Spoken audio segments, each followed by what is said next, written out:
स्वर्गीय विलासराव देशमुख यांच्या आठवणी लातूर शहरातून पुसल्या जातील यात शंका नाही, असं वक्तव्य भाजपचे प्रदेश अध्यक्ष रवींद्र चव्हाण यांनी केले. या वक्तव्याचा खरपूस समाचार महाराष्ट्र प्रदेश काँग्रेस कमिटीचे सरचिटणीस भानुदास माळी यांनी घेतलाय.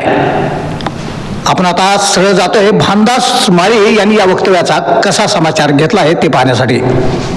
बोलायचं जर झालं तर प्रदेशाध्यक्ष भारतीय जनता पक्षाच्या जे वक्तव्य केलेलं आहे ते अत्यंत हीन दर्जाचं, नीच प्रवृत्तीचं आणि अतिशय खालच्या दर्जाचं वक्तव्य केलेलं आहे.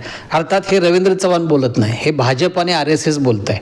RSS त्यांना बोलायला लावतं हे सगळं करायला. आज बघा महाराष्ट्रामध्ये विलासराव देशमुखांच्यासारखा एक पुरोगामी विचारांचा माणूस की ज्यानं लातूर उभा केलं, ज्यानं महाराष्ट्र उभा केला, ज्यानं दीनदलितांना ताकद दिली, गोरगरिबांना ताकद दिली आणि लोकांच्या मनामध्ये एक वेगळा चेहरा त्यांच्या आयुष्यामध्ये त्यांनी निर्माण केला, अशा माणसाच्या आठवणी पुसून टाकल्या पाहिजेत, अशा पद्धतीचं जे वक्तव्य आहे ते अत्यंत हीन दर्जाचं आहे. आणि त्याचा मी महाराष्ट्र प्रदेश काँग्रेस कमिटीच्या वतीनं आणि ऑल इंडिया काँग्रेस कमिटीच्या वतीनं मी त्यांचा निषेध करतो आहे. याचं कारण असं आहे की त्याला जी प्रवृत्ती आहे ही RSSची प्रवृत्ती आहे आणि RSSच्या प्रवृत्तीने हे केलेलं आहे. हे एवढंच नाही, हे आज बोलले ते विलासराव देशमुखांचं महात्मा फुल्यांच्याबद्दल त्यांनी गैरवक्तव्य केलं आहे, डॉक्टर बाबासाहेब आंबेडकरांच्याबद्दल केलेलं आहे, सावित्रीबाई फुलेंच्याबद्दल केलेलं आहे, गौतम बुद्धांच्याबद्दल केलेलं आहे. आज तर मी असं म्हणतो गुरुमिश्राच्या माध्यमातून त्यांनी गौतम बुद्धाच्या आठवणीसुद्धा पुसून टाकायचा प्रयत्न केला, त्या संपुष्टात आणण्याचा प्रयत्न केला. पण मेहरबान की डॉक्टर बाबासाहेब आंबेडकरांच्यासारखा एक मोठा महापुरुष जन्माला आला आणि बुद्धांच्या आठवणी किंवा त्यांचे विचार हे पुन्हा समाजामध्ये आणण्याचा प्रयत्न त्यांनी केला. आज महात्मा फुलेंचे विचार त्यांनी हाणून टाकायचा प्रयत्न केलेला आहे. मग संबंध जर महाराष्ट्राची परिस्थिती बघितली किंवा देशाची परिस्थिती जर बघितली तर दीनदुबळ्यांचा, गोरगरिबांचा देश आणि महाराष्ट्र ठेवायचा नाही, अशा पद्धतीचे विचार, अशा पद्धतीची प्रवृत्ती या RSSच्या माध्यमातून भाजप या देशामध्ये आणि या महाराष्ट्रामध्ये विशेषतः राबवत आहे. आणि महाराष्ट्रामध्ये काम करणारे जे त्यांचे एजंट आहेत हे त्यांचंच प्रतीक आहे, त्यांच्याच माध्यमातून हे काम करतात.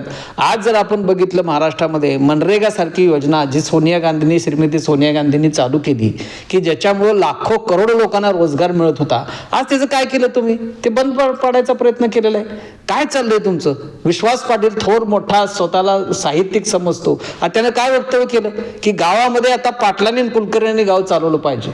ही प्रवृत्ती आज या देशामध्ये यायला लागले. म्हणजे या गावातला मुस्लिम बेकार राहिला पाहिजे, या गावातला दलित बेकार राहिला पाहिजे, OBC बेकार राहिला, म्हणजे जे पूर्वी 300-350 वर्षापूर्वी जे चाललं होतं ते पुन्हा आणायचं. हे विश्वास पाटलाचं वक्तव्य आहे. कोण आहे विश्वास पाटलाच्या पाठीमागं? कोणी त्यांना हे प्रवृत्त केलंय बोलायला?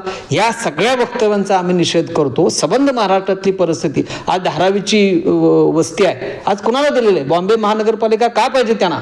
धारा अब्जावधी रुपयांची इन्व्हेस्टमेंट करणार आहे आणि ही टोटल अदानीला दिलेली आहे आणि म्हणून त्यांना धारावी पाहिजे आणि म्हणून त्यांना या ठिकाणी मुंबई महानगरपालिका पाहिजे. त्यांना मुंबईवर, महाराष्ट्रावर प्रेम नाही, त्यांचं प्रेम फक्त पैशावर आहे आणि जातीवादी विचार या लोकांच्या मध्ये पसरवायचा आणि संबंध देशामध्ये जातीवाद पसरवून पूर्णपणे हा ब्राह्मण्यवाद पुन्हा एकदा महाराष्ट्रामध्ये, देशामध्ये आणतायत की काय, अशा पद्धतीची भीती आमच्या मनामध्ये निर्माण झालेली आहे.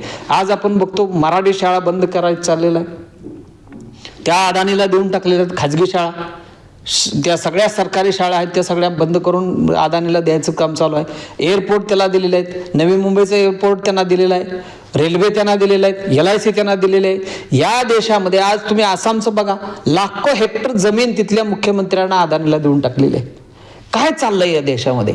अतिशय थर्ड क्लास पद्धतीचं राजकारण चालू आहे आणि लोकांना लुटारू, गुलाम जसे पूर्वी होते, पूर्वीचे गुलाम, हे विश्वास पाटलाचं वाक्य आहे ते हेच सांगते की पूर्वी जसे गुलाम ही सर्वसामान्य जनता होती तशी गुलाम लोक, आर्थिक गुलामगिरी पुन्हा या देशामध्ये आणायचं काम हे छुप्या मार्गाने RSSने आता चालू केलेलं आहे. आणि त्याचं प्रत्येक उदाहरण तुम्ही बघितलं तर हे त्या पद्धतीनं त्यांची पावलं उचलायला लागलेली आहेत. आणि म्हणून आजच्या देशामधल्या तरुणांनी, आजच्या महाराष्ट्रामधल्या तरुणांनी पेटून उठलं पाहिजे आणि ह्या सगळ्या प्रवृत्त्या आहेत त्या निवडणुकीच्या माध्यमातून असतील, आंदोलनाच्या माध्यमातून असतील किंवा अन्य काही काही घटकांच्या माध्यमातून असेल, या प्रवृत्ती जाळून टाकल्या पाहिजेत.